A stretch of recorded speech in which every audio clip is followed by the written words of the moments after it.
विविध मागण्यांसाठी बुलढाणा जिल्हाधिकारी कार्यालयावर मातंग समाजाचा मोर्चा। भर उन्हात मातंग वादळ बांधव पोहोचले जिल्हाधिकारी कार्यालयावर।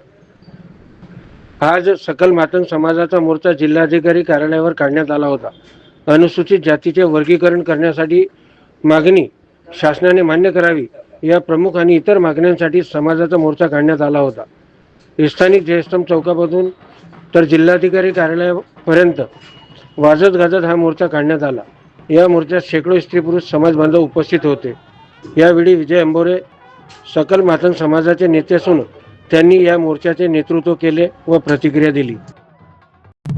मंत्रिमंडळापुढे तो अहवाल गेलेला आहे आणि या मंत्रिमंडळाच्या अहवालाच्या नंतर मुख्य सचिव अग्रवाल यांच्या अध्यक्षतेखाली 3 सदस्यीय समिती गठीत करण्यात आली आणि 1 महिन्याच्या आत याच्या हरकती आणि या समितीचं म्हणणं काय आहे ते शासनाकडे कळवावं अशा प्रकारची मागणी त्यावेळेस झाली होती।